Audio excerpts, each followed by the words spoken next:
আজ হলো 29শে এপ্রিল। পশ্চিমবঙ্গে দ্বিতীয় দফার ভোট। সকাল সকাল ঘুম থেকে উঠে প্রথমে ঘরটাকে সুন্দর করে ক্লিন করে নিয়েছি। আর দেশের নাগরিক হিসাবে আমার কর্তব্য নিজের ভোটটা গিয়ে দেওয়া। তাই সমস্ত ডকুমেন্টগুলো গুছিয়ে নিয়ে আমার লাল পরীকে নিয়ে বেরিয়ে পড়লাম ভোট দেওয়ার জন্য। ভোটের বুথে কিন্তু অনেক লাইন ছিল, তবে আমার শাশুড়ি মা হ্যান্ডিক্যাপ হয়, ওনার সাথে আমারও তাড়াতাড়ি ভোটটা দেওয়া হয়ে গেছে। আর যেহেতু তোমাদের দাদাভাই এখন পোলিং এজেন্ট হয়েছে, তাই আমি ভোট দিতে যাওয়ার সময় ও যা টিফিনে পেয়েছিল সেগুলো সবকিছুই আমার সাথে পাঠিয়ে দিয়েছিল।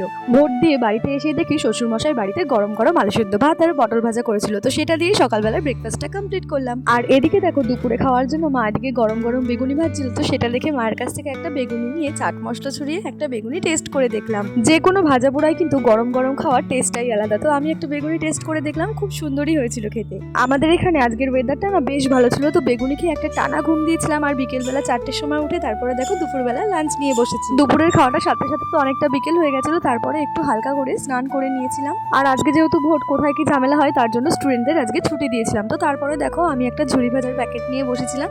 যাই হোক, তো আমি এখন ঝুড়ি ভাজা খাই আর তোমাদের সাথে গল্প করি। আজকে বেশ ভালো লেগেছে। দেখা হচ্ছে কালকের মিনি ব্লগে। Bye bye.